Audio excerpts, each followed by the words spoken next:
Hello everyone. I am Shahryar. I am a first year PhD student, and this is my first annual SAR 3D workshop attending, and I am very happy to be present here. Today I am presenting Uniaxial granular compaction of polydisperse yttria powder bed, where a rigid bar is compressing a pile of particles from above, and we are basically interested in the underlying mechanical behavior of the yttria powder bed due to compaction process. So why we are using yttria? Because yttria has some outstanding properties. It's a refractory ceramic with high melting temperature of around 2400 degrees Celsius. Also, it has some good optical properties. Yttria is also used in zirconia stabilization.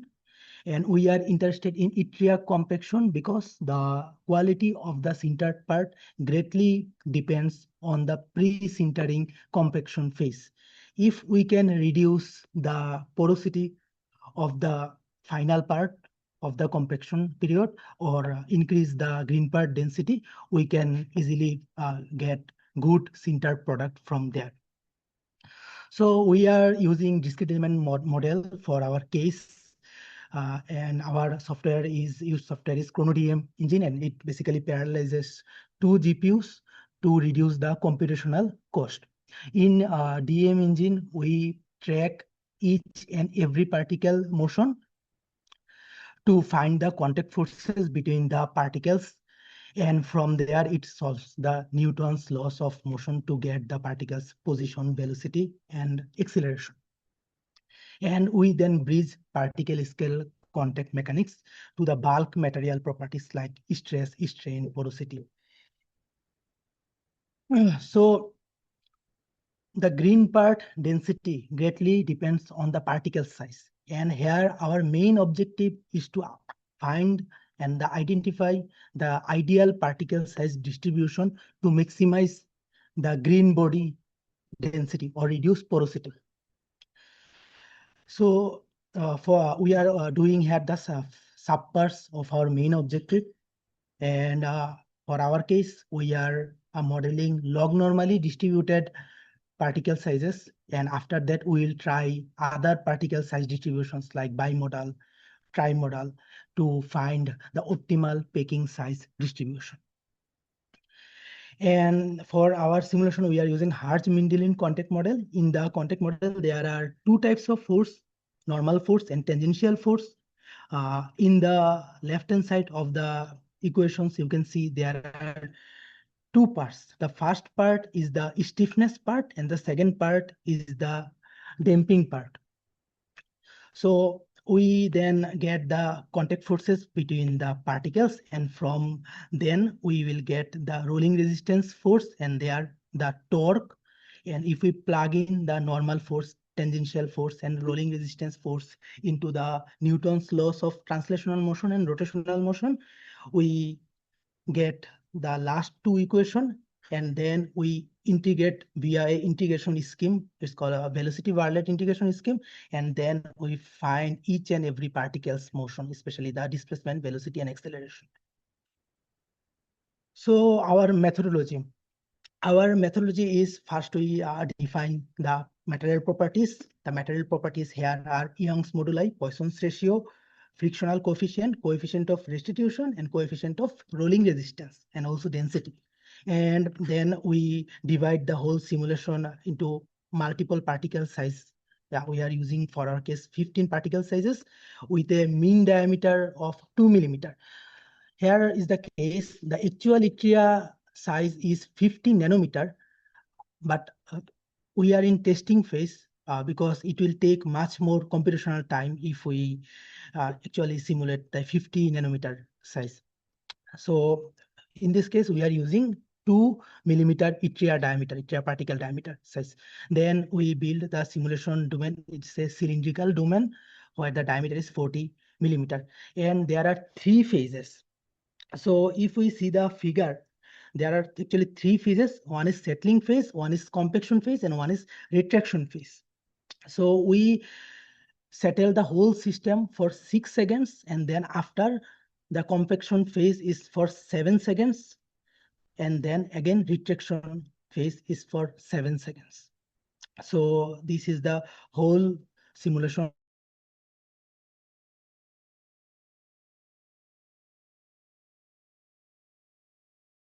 Now our preliminary results, we stress strain response. So from the figure, we can see there is nonlinear stiffening. So the red lines denotes the compaction and the blue line denotes the retraction part. And there is a loss, hysteresis loss, we call it, there because of the irreversible frictional dissipation, and there is some permanent strain after the retraction part, which we call it the green body part. And our main motive is to reduce the porosity of that green body part. And the retraction part has more steeper behavior compared to the compaction part, which means there is some stiffness gain at the retraction part because of the irreversible frictional dissipation and also the rearrangement. Now the spatial porosity map. So there are two graphs.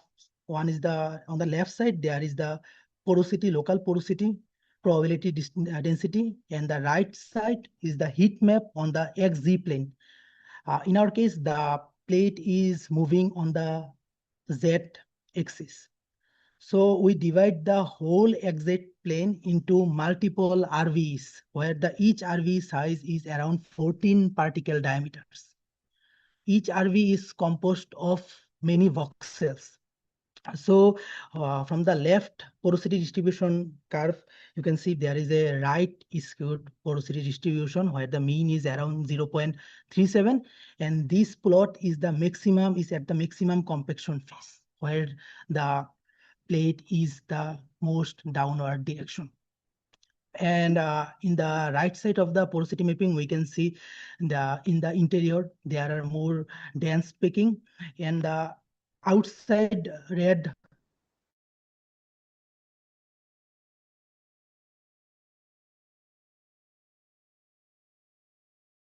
not is outside of the particle. So, and we can also see there are non-uniform porosity inside the bed.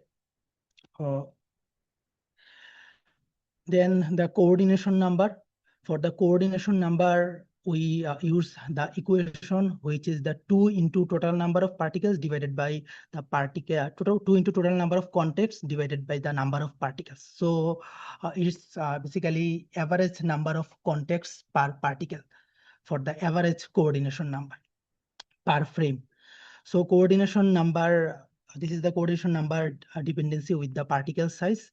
And we can see that coordination number is increasing with the particle size. The larger the particle size, the more the coordination number.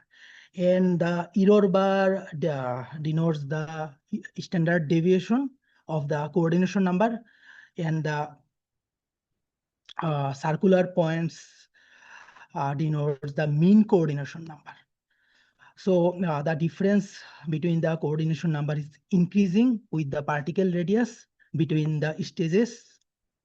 And we can see after the settling stage and at the end of the retraction stage, the coordination number is almost same. So we are basically plotting 3 stages here. One is after settling, the gray line. One is maximum compaction stage, the red curve, and the end of the retraction stage, the blue curve. And the inset graph is the average coordination number with the axial stress, and it increases with the stress, and then again it has a non-linear behavior, and it then drops steeply with the stress, and it follows the settling period at the end. So this is the microstructural anisotropy. This is also called rose diagrams, that basically represents the contact orientation anisotropy, or also called fabric tensor. We are only plotting strong contacts here. And the more the circularity, the more the isotropic the system is. And the length of the bar represents the magnitude of the strong context at that direction. And the black line here represents the principal direction of the anisotropy. So we can see after the settling phase, the whole configuration is almost isotropic. And if we go further, it's the anisotropy value is increasing, and this is plotted on the XZ plane. The 90 to 270 degree is the x-axis, and 0 to 180 degree is the z-axis. So the loading is from the z-axis, and that's why in the mid compaction and maximum compaction phase, the length of the bar is being increased along the z-axis. And after the end of the retraction phase and the settling phase almost matches one another, and it means it is highly reversible. The contact network is highly reversible after retraction. So this is the strong contact force chains. There we are plotting 3 phases after settling, mid compaction and maximum compaction phase.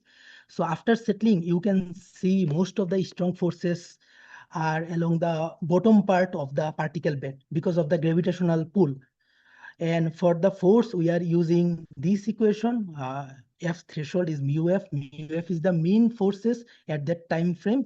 And for our case, K is 1. And sigma F is the standard deviation of the force. And then in the mid compaction and maximum compaction, the force chains are increasing and the values are increasing during the time. So our next goal, our next steps are to model this for the larger systems. Currently, we are modeling around 10K particles. If we want to model 1 million or 10 million particles with the actual yttria particle size, which is 50 nanometer. So we are calibrating our model to that, so to reduce the time computational cost. And then we will compare different size distributions to find the optimal packing density. And from that, we will go into sintering.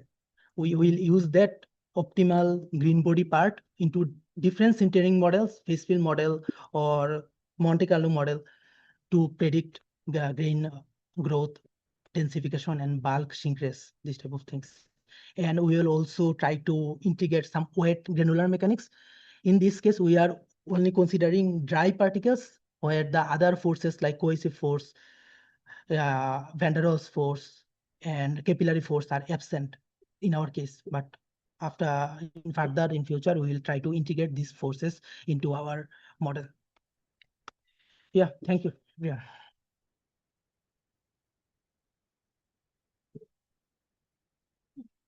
Model. Yeah. Curious, in the future, are you going to try modeling other things?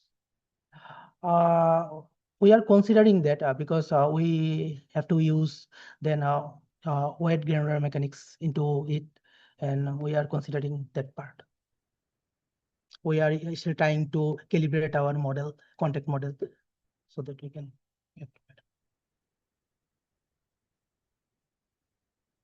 Question about the anisotropy you had 3 slides back. Yeah, so when you uncompact it, it looks as though it pushes out, but the anisotropy is still less than it originally was, or approximately the same. Is the computed anisotropy a good measure? So when we look at it, it appears that there's something, even though the net calculation shows anisotropy is about the same. You know, are those yeah, at 20, 270 and 90 degrees, those real effects? Yeah. The 90 to 170 degree is basically in the x direction, and 0 100 degree is basically the z direction. So when we increase the loading from settling to mid compaction, you are seeing that the bars, strong contact bars, is along the z direction, because most of the force is then along the z direction. That's why the bars all are oriented along the z direction at the time. But you had a computed anisotropy of 0.044, Yeah. which is the same as it was in the settled case. So it seems as though even though it appears that there's an anisotropy, the computed value is different. Because the computed value is just small. I was just asking if you think that the computed anisotropy is a good measure, or if there's a better way to So determine that. this is a value which I got from eigenvector. So it just gives me the idea where the most of the contexts are oriented at. So it's not actual value, but you can easily understand that where the forces are in which direction. Yeah. Okay, if not, thank you very much.